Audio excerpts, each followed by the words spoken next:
Oke, anak-anak, bismillahirrahmanirrahim. Assalamualaikum warahmatullahi wabarakatuh. Pertemuan hari ini kita akan melanjutkan pembahasan terakhir kita, yaitu masih di pertidaksamaan nilai mutlak.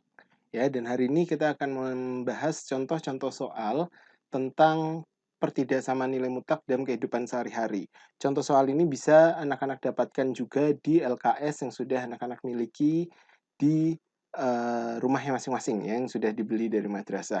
Nah, sebelum kita mengawali pembelajaran, kita mulai dulu dengan membaca basmalah. Bismillahirrahmanirrahim. Baik, bisa anak-anak lihat di layar ya, di sebelah kanan Bapak, bahwa untuk contoh soal yang pertama, ini akan Bapak zoom. Ada seorang karyawan bernama Ahmad ya, akan memperoleh kenaikan gaji karena telah berprestasi.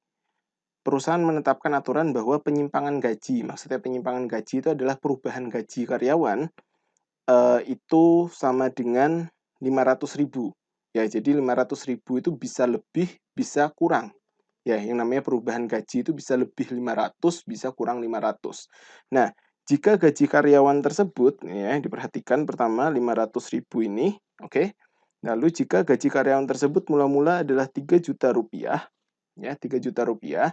Nah, tentukan gaji terendah dan gaji tertingginya. Nah, berarti di sini akan Bapak jelaskan caranya kenapa kok di sini nilai mutlak X dikurangi 3 juta, ya, kenapa kok bisa seperti itu? Jadi, nilai gaji awalnya si pegawai ini kan 3 juta. Gaji awalnya adalah 3 juta rupiah. Ya, ini gaji awal.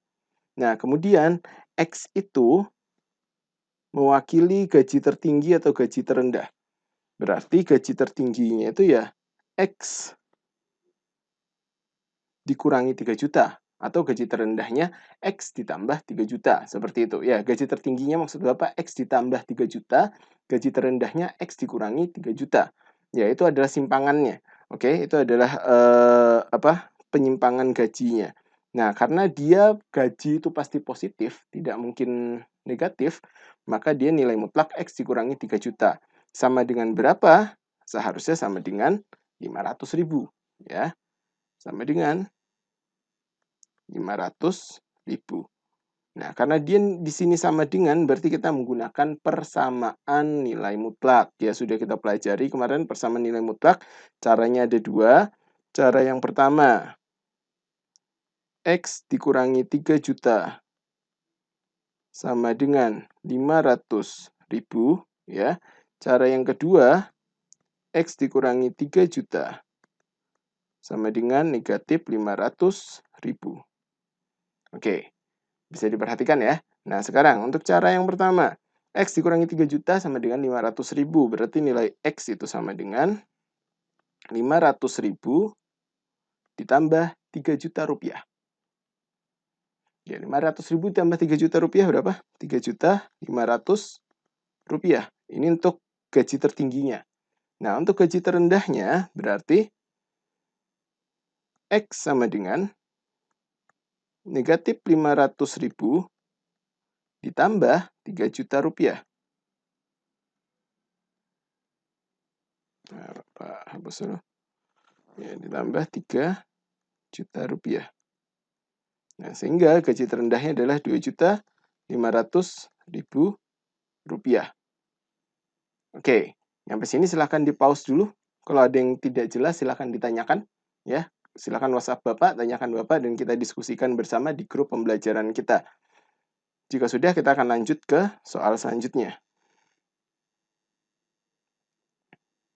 Nah, di soal selanjutnya, pada suatu hari, bisa dilihat ya di layar, pada suatu hari, rata-rata kepadatan lalu lintas adalah 726 mobil per jam. Berarti yang lewat setiap jam di lalu lintas tersebut adalah 726 mobil. Selama jam sibuk, kepadatan lalu lintas lebih tinggi. Sedangkan selama jam longgar, kepadatan lalu lintas lebih rendah. Ya, berarti dia bisa lebih dari 726, bisa kurang dari 726. Nah, tentukan jangkauan dari kepadatan lalu lintas nih ya. Kalau misalkan bahasanya adalah jangkauan, ya bahasanya ini adalah jangkauan atau interval, nanti ada contoh interval ya. Nah, berarti dia nih contoh ini interval gitu. Berarti dia adalah pertidaksamaan. Oke, dia adalah pertidaksamaan nilai mutlak. Kalau misalnya ada soal-soal seperti itu. Nah, tidak lebih atau kurang dari 235.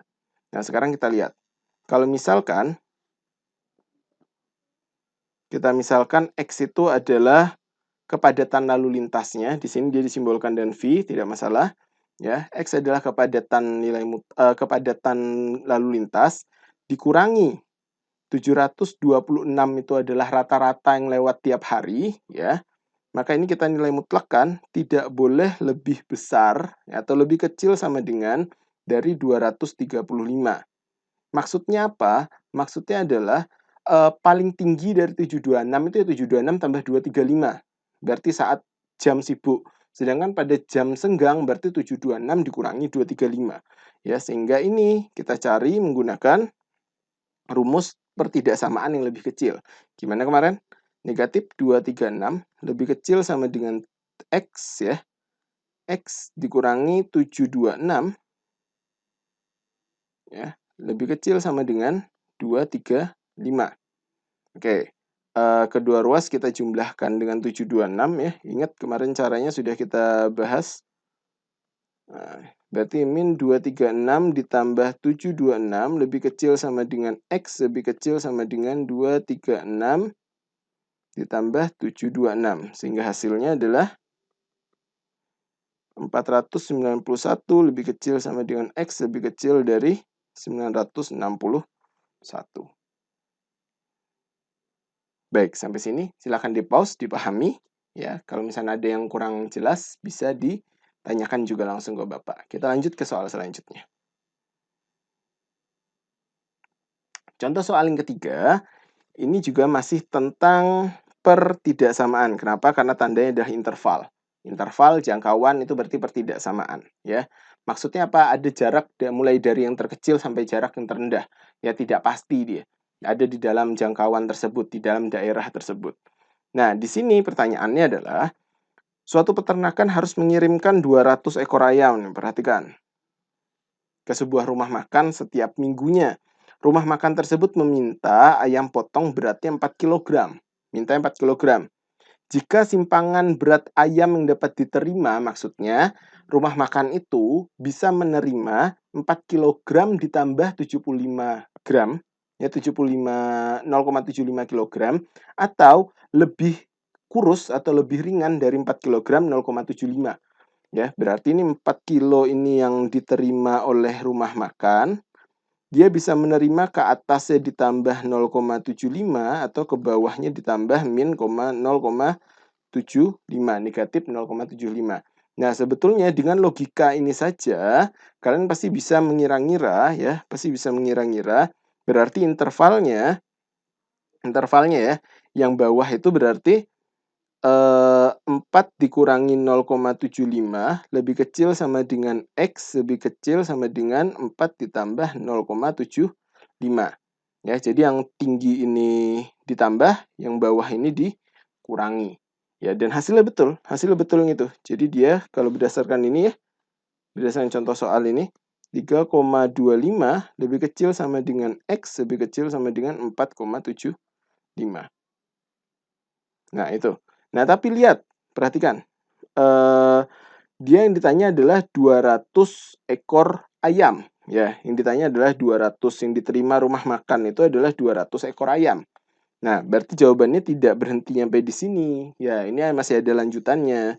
Ya, masih ada lanjutannya. Lanjutannya adalah kita kalikan dengan 200. Kenapa dikalikan 200? Karena ini adalah beratnya 1 ekor ayam. Ya, ini berat 1 ekor ayam. Nah, kalau 200 ekor, maka 3,25 kita kali 200. 4,75 juga kita kali 200. Sehingga nanti hasilnya ini adalah 650 kg. Sedangkan ini nanti hasilnya adalah 950 kg. Ya, jadi batasannya dalam 200 ekor ayam itu mulai dari 650 kg sampai 950 kg. Oke, sampai sini silahkan di-pause. Kalau misalnya ada yang kurang paham, bisa ditanyakan langsung ke Bapak, kita diskusikan. Ya.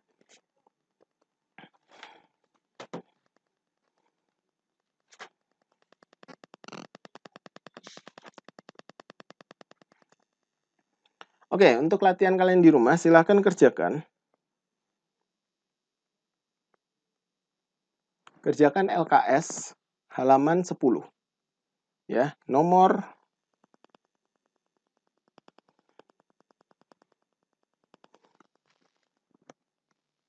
Untuk latihan di rumah silahkan kerjakan LKS nomor 10, latihan aktivitas mandiri. Latihan aktivitas mandiri ya. Bisa anak-anak lihat latihan aktivitas mandiri nomor 5 saja. Ya, dan dikumpulkan melalui e-learning. Nanti linknya akan Bapak cantumkan di e-learning Matematika Wajib kelas 10 Bahasa.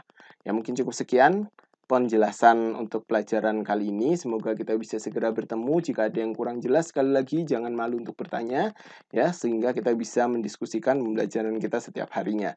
Alwasilah instai mumtaz. Assalamualaikum warahmatullahi wabarakatuh.